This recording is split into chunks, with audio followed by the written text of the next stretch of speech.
All right, industry professionals, I want to put this on your radar. We have, as a part of the Industrial Talk Podcast Network, it's a network, we have 3 new podcasts.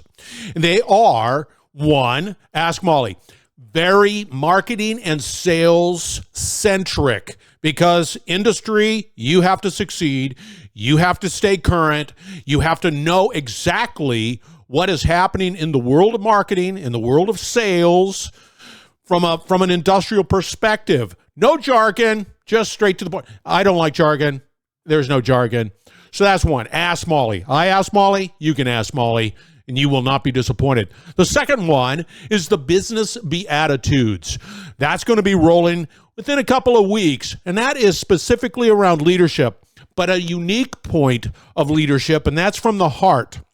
And it's the virtues of generosity, of humility, just a number of things that I like to discuss and how they help business succeed. That is the Business Beatitudes. And finally, because we're going to continue to expand, don't get me wrong, but the third one is called the Human Patch. I'm working with those wonderful people at Farah Barcelona, and we have come to the conclusion that real cybersecurity is a human equation, and as we continue to connect all our assets, we want you to also hear from leaders that are right around cybersecurity. Those are the 3. Be on the lookout. Now enjoy the conversation.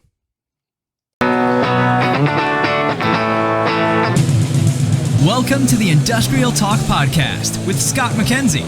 Scott is a passionate industry professional dedicated to transferring cutting-edge, industry-focused innovations and trends while highlighting the men and women who keep the world moving. So put on your hard hat, grab your work boots, and let's go. All right, once again, welcome to Industrial Talk. Thank you very much for joining the #1 industrial-related podcast in the universe that celebrates you, industry professionals all around the world. You're bold, brave, you dare greatly, you innovate, you collaborate, you are solving problems each and every day. That's why we celebrate you. You are the heroes in this story. If you look at it on video, you'll notice we're on the floor. We're at SMRP. Fort Worth, Texas is the location. And I gotta tell you, if you're in the world of asset management, reliability, or maintenance, or everything in between, whatever that might be, you need to be here. You will get great attention. And you will find individuals that are absolutely stellar in what they do. That's bar none. You will not be disappointed. And because I wasn't prepared and I got back-to-back conversations, I forgot the name of this guy in the hot seat. What's your name? It's all right. My name's Max Cundiff. I'm with Chevron Lubricants. Max. Yeah, see, there you go. I got the Chevron Lubricants. Hey.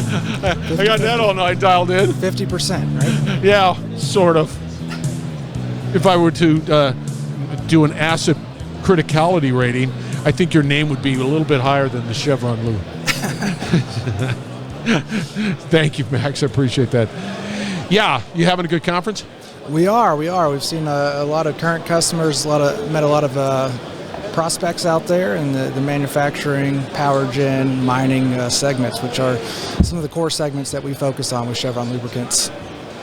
So, you know, I'm jumping again because I'm all into lubricants. Let's just stop. Give us a little background on who Max is. Yeah, so I've been with Chevron for 14 years. What, you started when you were, 10? Yeah. Give me a break. Yeah, so I've been with them for 14 years, and all within our finished lubricants department. Spent about 10 years of that customer-facing, so working every day with all the professionals that we're meeting here this week, understanding their operations, problems and challenges that they're facing, and then how do we solve them.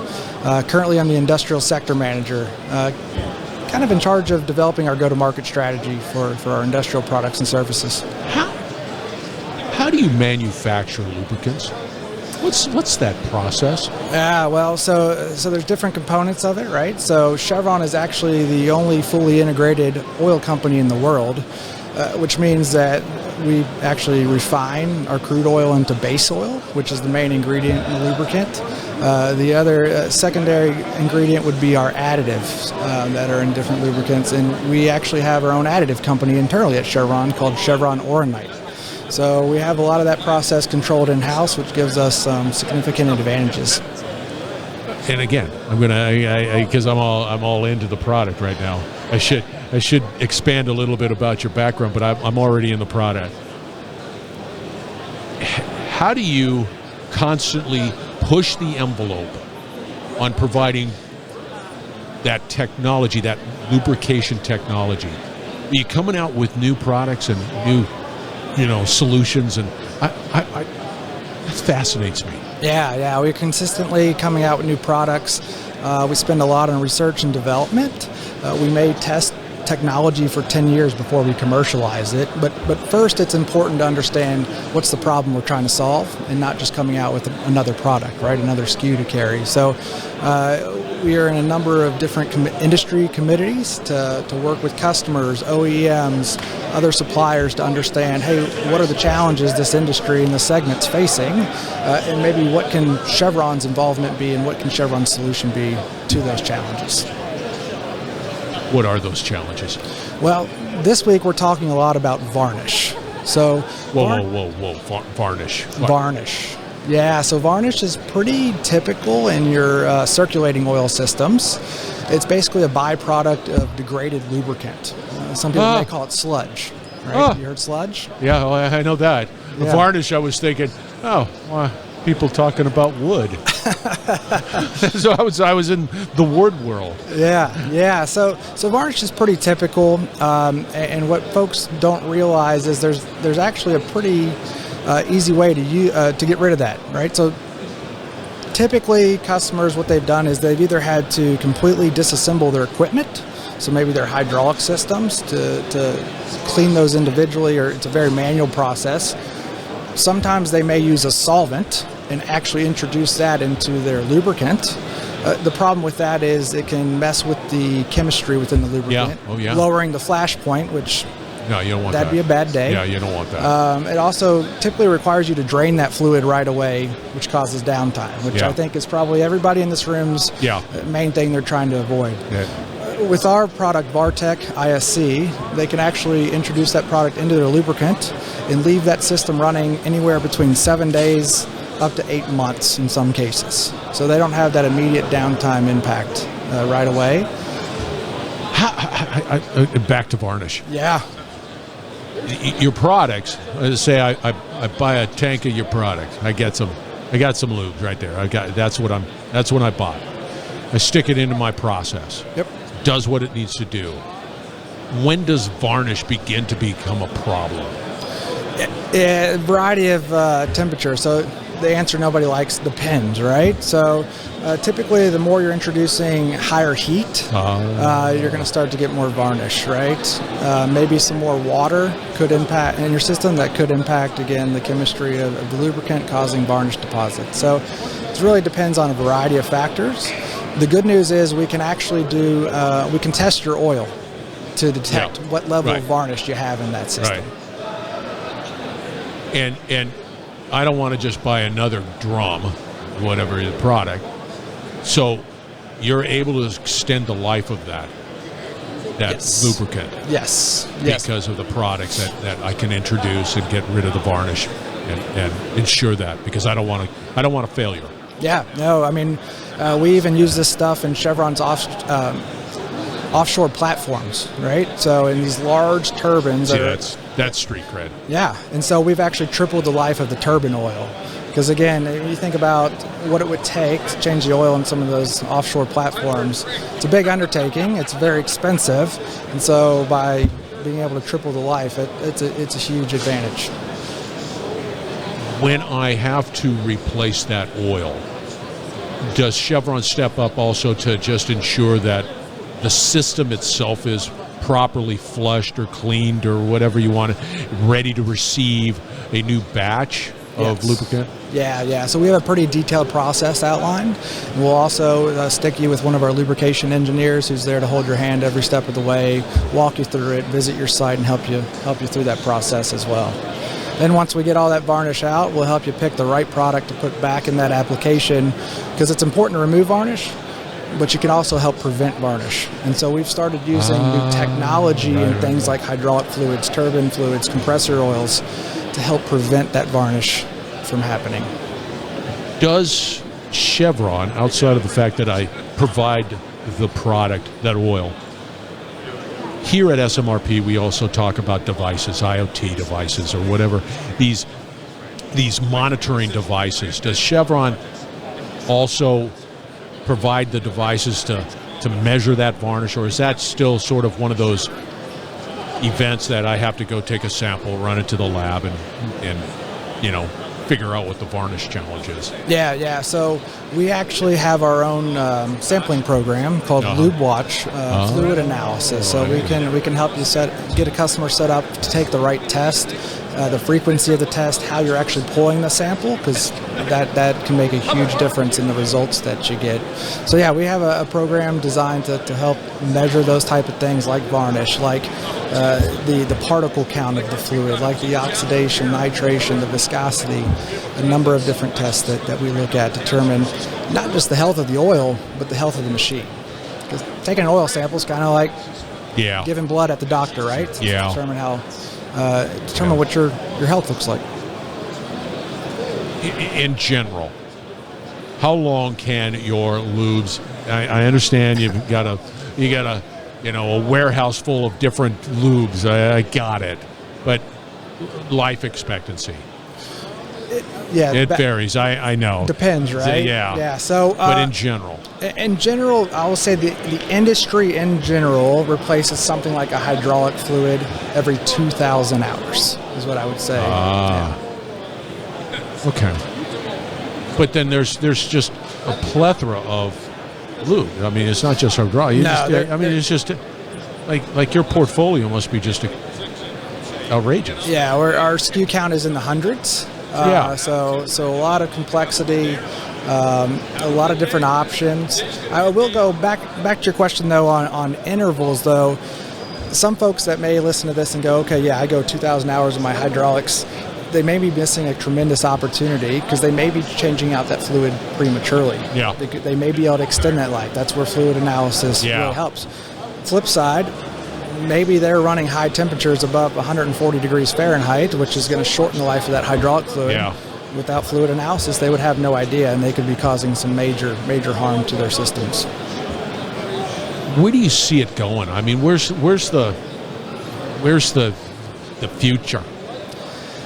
Yeah, so I mean, everyone's looking to extend drains like we're talking about now. Everyone's looking for better protection. I think the next step, especially in manufacturing, is energy efficiency. Right? Oh, yeah. Talk to us about that. Yeah, so we one of the products that we just launched, Clarity Elite Syn AW. It's a synthetic product. And we've done several studies, and folks can find this research on chevronlubricants.com, but they've actually been able to improve the efficiency by near 4 to 5% within their plants in, let's say, different hydraulic applications. See, that's money to the bottom line. Yeah. If you're able to achieve that level of efficiency and sustain it, that's bottom line. Yeah, and you say sustain it brings up sustainability goals of some companies, right? You lower your energy consumption, and it falls right in line. Yeah. Do you recycle the oils from the drain? You're just saying, okay, we can recycle that? Yeah, so we don't personally use any recycled oil in any of our products currently. We also are not an oil recycler, so we don't currently do that. I will say that we do. We have started introducing some bio products into our portfolio, some renewable base stocks into our portfolio, specifically on the hydraulic line. That helps with biodegradability, which can be important depending on which segment you're in. See, that to me is, and it's sort of interesting. It's one of those topics that, is it really sexy? No, it's not. You know, you look at all of the stuff that's going on, but boy, is it necessary? It is. Oh, off the charts. Yeah, it's typically with our customers it represents 2% or maybe less of their maintenance spend. So sometimes it's an afterthought, right? What they don't realize though is it impacts drastically the rest of their budget. I'll give you one. Do you also consult on how they store their drums? 100%. Yeah, because sometimes you like, do you really have to store? It's outside in the sun. You don't. Why are you doing that? Yeah. You're introducing all kinds of different elements like water, right? Dirt, all kinds of things that can be very harmful. I like it. How do people get a hold of you? They're saying, I want to know more about Chevron Lubrication. Yeah, the best way is just to visit our website, chevronlubricants.com. Find a lot of resources and a way to contact us on there. What about you? Are you on LinkedIn? I'm on LinkedIn. Yes, I am. You can find me, Max Cundiff. Yeah, there you go. I'm going to have his contact information out on Industrial Talk. That's why I wanted his LinkedIn stat card out there. Makes it easier for me to say, go there, connect with Matt. You were great. That is such a cool topic. I love it. It is. It's fun. I always get dazzled by the amount of things that are just that happen out there that we just don't know anything about. Yeah, just an afterthought. Have a conversation with somebody that manages water. Nobody talks about that. But we take advantage. And I go over there. Water's happening. All right, you were wonderful.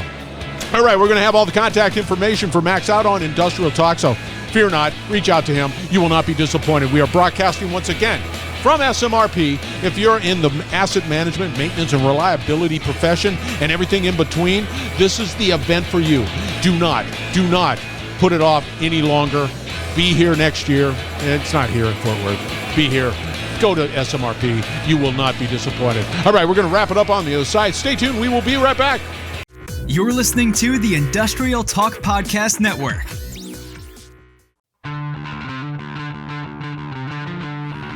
Yep, that was on the floor. SMRP. That is an incredible conference. And if you're in the world of asset management, reliability, maintenance, and all things in between, you need to put that one on your calendar for 2026. You will not be disappointed. I'm telling you, you will not. You get great people like Max Cundiff, Chevron Lubrication, and there's so much. There's just so much that goes on. Just does. That we just don't know about, and people like Max and others just giving it their all. It's just really pretty cool. I love seeing the passion. All right, again, we are building a platform that celebrates you industry professionals. You need to tell your story for 2026. You need to go out to Industrial Talk. You need to reach out to me and say, Scott, I want to tell my story. It's important. It's important for you to bring out that human side of you. Just do it. 2026. All right. Be bold. Be brave. Dare greatly. Hang out with Max. Change the world. We're going to have another great conversation shortly, so stay tuned.